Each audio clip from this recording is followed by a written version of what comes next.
Hey everybody, I'm Zach. And I'm Jesse. You're watching Tesla Time News. Episode 520. Freudian slip. Now you know.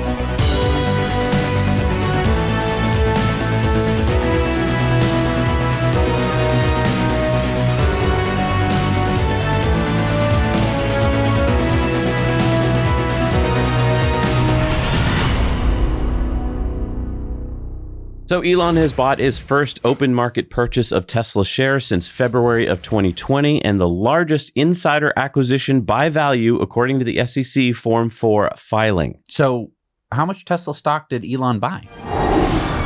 $1 billion.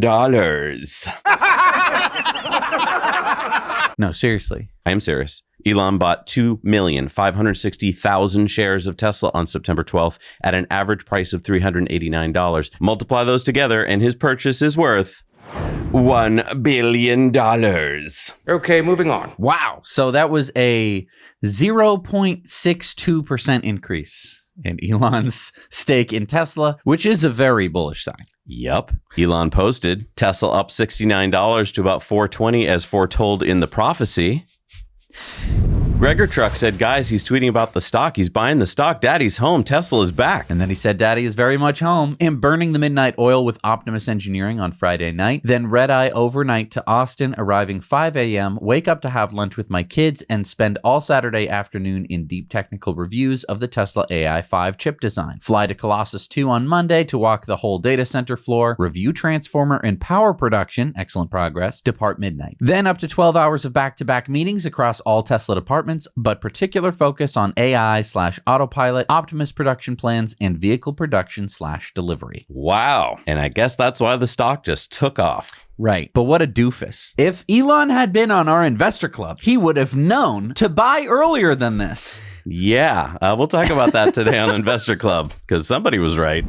Thanks to Birch for sponsoring this episode. Each Birch mattress is made with premium natural and organic materials to support breathability and temperature regulation, which is great this time of year. Where we live in the fall, it can be hot one day and then cool the next. We both sleep on a Birch Luxe natural mattress and have for years. I sleep so much better now compared to my old mattress. It's so comfortable and features an added quilted organic cotton pillow Eurotop. It relieves pressure points and is targeted zone lumbar support for my back issues. I wake up less throughout the night and have fewer aches and pains. Birch mattresses are designed to be comfortable and supportive for all sleep positions. Whether you're a back, side, or combination sleeper, this mattress was designed for you. You'll get excellent comfort and support regardless of your preferred sleep position. I like that my mattress has natural breathability and cooling properties. Each Birch mattress is made with premium natural and organic materials to support breathability and temperature regulation, naturally hygroscopic wool, and natural latex that allows for increased airflow to keep you cool and comfortable. You spend a third of your life in bed, so why settle for anything less than the best? Crafted with natural and organic materials, Birch mattresses are created with natural wool, organic latex, and organic cotton. Certified safe and fiberglass free, we feel comfortable knowing that we're sleeping on zero polyurethane-based foams. That means no noxious off-gassing while you sleep. Unlike other companies, all Birch mattresses are always 100% fiberglass free. So if you're looking for a safe and sustainable mattress for your kids during this back-to-school season, check out their Birch Kids Natural Mattress. Thank you to Birch Living for sponsoring this episode. So the Boring Company posted, Proofrock 4 is our smartest, fastest, and safest tunnel boring machine, and the next iterations, 5, 6, and 7, are already being built at the Boring Factory in Texas. Goal is continuous mining and 0 people in tunnel. Zip it! We are hiring exceptional ME, EE, and SWEs. Join us. What are those? Mechanical, electrical, and software engineers. Oh, gotcha. And then Elon posted Grindr, but for rocks. I mean, that video made boring tunnels look sexy. It's cool. Yeah. Okay, digging tunnels is cool. Why was the tunnel the last tunnel that we thought was cool? This is neat. It totally is. I think they need boring tunnel uniforms, though. Jumpsuits, maybe.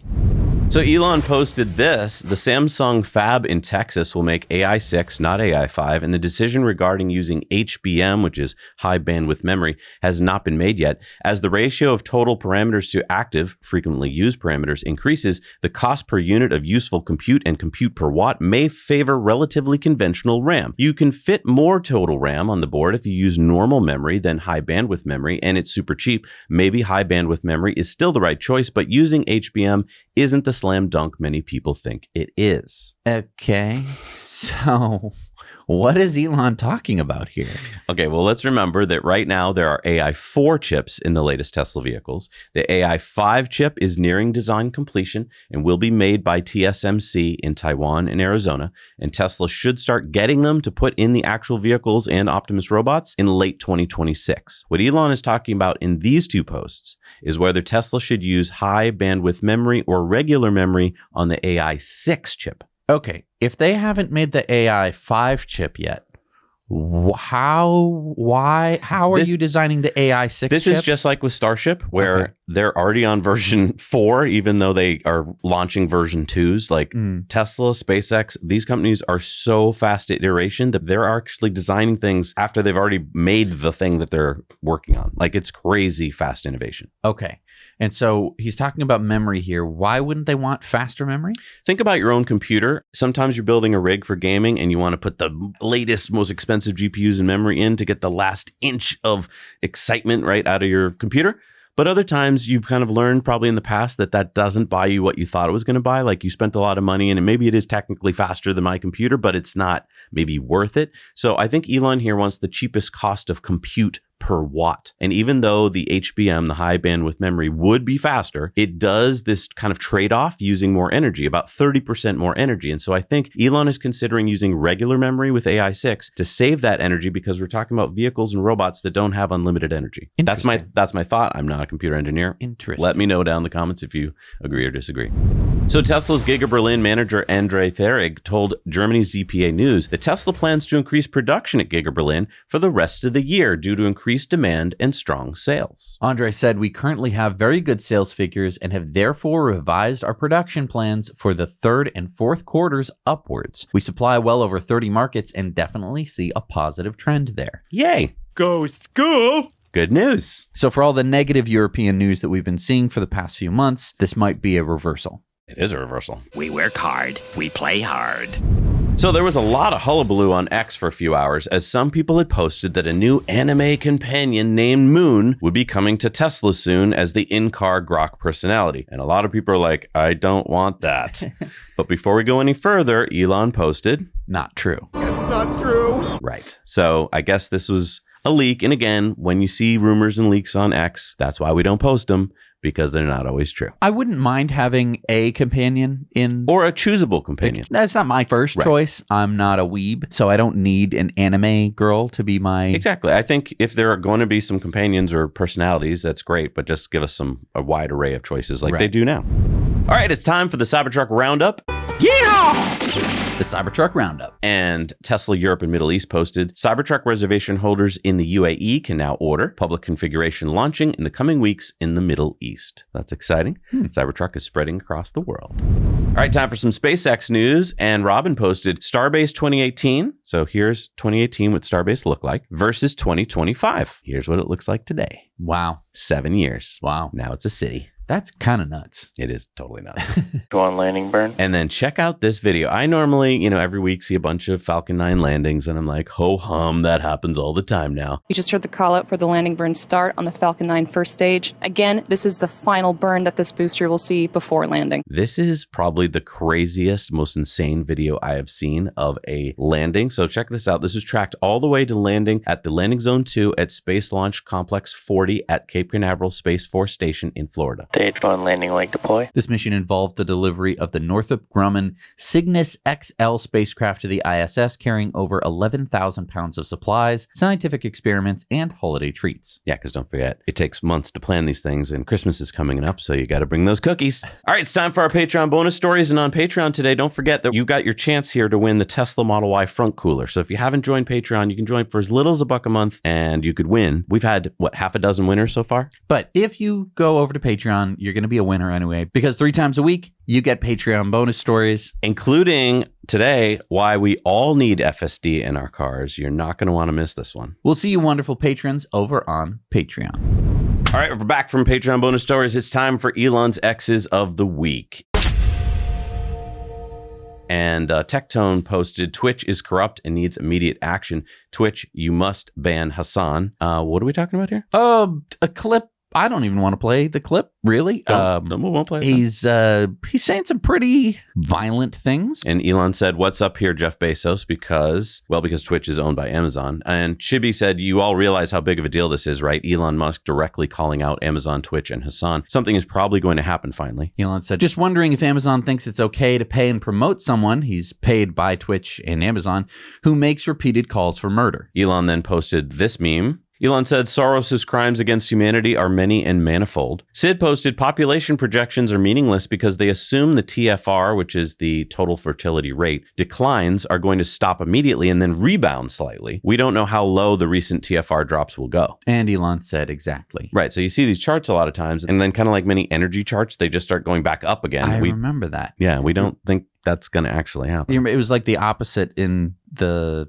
International Energy Agency. They'd show like solar climbing, and they're like, oh, well, okay, so it's climbed up until this point, and then it's going to go whoop. I mean, if you look at Italy, I remember 10 years ago, they said, oh, the fertility rate will rise again, and it is not. Ed Davey said, I've written to Keir Starmer, Kemi Badenoch, and Nigel Farage, urging them to join me in condemning Elon Musk's dangerous remarks inciting violence yesterday. As leaders, we must stand together and make clear Musk will face serious consequences for these actions. And Elon said, you are a craven coward. Will says, if airlines sorted plane seating by age, I think we could meaningfully bump the birth rate. Serendipity technology. And Elon said, good idea. Elon said, well, at times the discussion on X can become negative. It's still good that there is a discussion happening. X is the global town square. And he went on to say, unity is impossible with evil fanatics who celebrate murder. All he wanted was reasonable debate, but still the radical left celebrated the cold-blooded murder of Charlie Kirk. Then U.S. Ministry of Truth posted, hope this helps, Reddit. And Elon said, that's how they view it. Yeon77 says, is Macro Hard an actual project that is currently underway? Elon said, we are literally painting Macro Hard on the roof of the Colossus 2 supercompute cluster in Memphis, big enough so you can read it from space. So maybe that's why he's visiting. He's going to get his paint out and start